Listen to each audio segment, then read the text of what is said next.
Bulletin میں خوشامدید۔ ایوان صدر میں صدر مملکت آصف علی زرداری اور وزیر اعظم شہباز شریف کی ملاقات ہوئی۔ اس ملاقات کا حوال، اندرونی کہانی اور اس کے وفاقی بجٹ پر اثرات، ان تینوں موضوعات پر ہم بات کریں گے جیو نیوز کے نمائندوں سے۔ ہمارے ساتھ نوشین یوسف، وقار ستی اور اشرف ملخم شامل ہوں گے۔ نوشین، کیا ہوا اس اہم ترین ملاقات میں جس سے کچھ حالات بدلتے نظر آنے لگ گئے؟ جی بالکل، آج ایوان صدر میں جو وزیر اعظم اور صدر مملکت کی ملاقات ہوئی، اس کے اعلامیے کے مطابق قومی سلامتی، داخلی اور علاقائی صورتحال پر تبادلہ خیال کیا گیا، جبکہ معیشت، اگلے مالی سال کے جو بجٹ ہے، گلگت بلتستان کے انتخابات، آزاد کشمیر کی صورتحال اور امن و امان کی صورتحال کے حوالے سے جو ہے وہ گفتگو کی گئی۔ اور صدر مملکت نے بجٹ تجاویز اور عوامی ریلیز سے متعلق بات کرتے ہوئے انہوں نے کہا کہ وفاقی بجٹ میں عوامی فلاح، صوبوں کے حقوق اور معاشی استحکام کو ترجیح دی جائے، جبکہ انہوں نے ہدایت کی کہ بجٹ میں شرح ترقی اور عوامی فلاح کی اسکیموں کو ہم آہنگ کرنے کی کوشش کی جائے۔ جبکہ وزیر داخلہ محسن نقوی نے دورہ ایران اور حالیہ جو سفارتی رابطے ہیں ان کے حوالے سے جو ہے وہ بریفنگ دی۔ اور ملاقات میں ڈپٹی وزیر اعظم، اس کے علاوہ وزیر خزانہ شہری رحمان، سلیم مانوی والا، نوید قمر، احد چیمہ، بلاول بھٹو زرداری، وزیر اعلیٰ مراد علی شاہ، وزیر اعظم آزاد کشمیر راجہ فیصل راٹھور اور راجہ پرویز شبی شریف تھے۔ جی وقار، آپ یہ بتائیے گا، چونکہ مختلف معاملات پر مشاورت ہوئی ہے اس ملاقات میں اور جی بی الیکشنز پر مبارکباد دی وزیر اعظم نے صدر مملکت آصف علی زرداری کو، کیا کہنا تھا ان کا اس مبارکباد کے جواب میں؟ مجموعی طور پر ماحول کیسا تھا اس ملاقات کا؟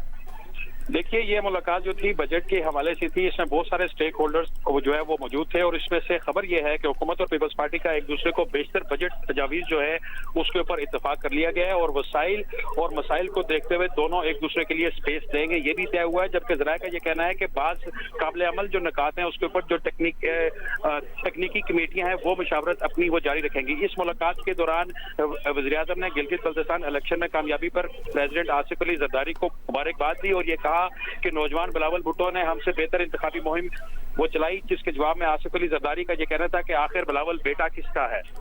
جی اشرف ملخم، یہ بتائے گا اس تمام پیش رفت کے بعد کیا خبریں آ رہی ہیں؟ کوئی اس سے متعلق تفصیل سامنے آئی ہے کہ اقتصادی سروے کب پیش کیا جائے گا؟ ہم اقتصادی امور سے اجلاس وزیر اعظم ہاؤس میں کب ہوگا اور بجٹ کی حتمی تاریخ کے بارے میں کوئی معلومات سامنے آ سکی؟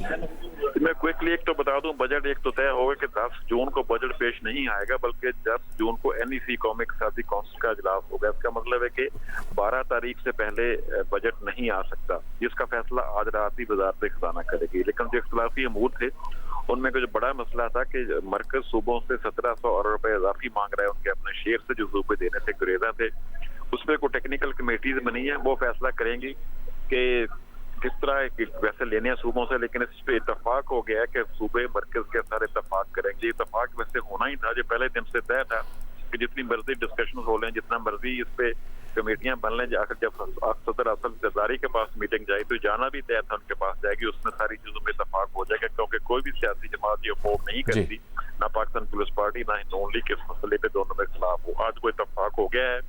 بجٹ ہماری اطلاع کے مطابق شاید 12 جون کو آئے گا، 11 جون کو اکنامک سروے آئے گا، 10 تاریخ کو قومی اقتصادی کونسل کا اجلاس ہوگا۔ جی، اور صوبوں سے جہاں تک ایکسٹرا فنڈز کا معاملہ تھا، وہ شاید 1700 ارب روپے تو مرکز کو نہ مل سکے، ان میں 12 یا 1300 کے درمیان کوئی ایک فگر ہے جس پہ کوئی ورک ہوا ہے، کام ہوا ہے، لیکن اس کی حتمی اماؤنٹ کیا ہوگی وہ ٹیکنیکل کمیٹی جو بنے گی آج رات کو بن جائے گی، اس میں یہ فیصلہ ہوگا جی کہ کتنے کے پیسے مرکز کو صوبوں کی طرف سے آئیں گے، جو باقی جو کمی ہوگی وہ مرکز کہاں سے وہ وسائل پورے کرے گا۔ بہت بہت شکریہ اشرف ملخم، وقار ستی اور نوشین یوسف، تینوں نمائندے اب تک کی تازہ ترین صورتحال سے آپ کو آگاہ کر رہے تھے۔ جو پیش رفت ہوئی ہے اس کے مطابق اب یہ توقع کی جا سکتی ہے کہ بجٹ 12 جون کو پیش کیا جائے گا، چونکہ قومی اقتصادی کونسل کا اجلاس 10 تاریخ کو منعقد ہو سکتا ہے۔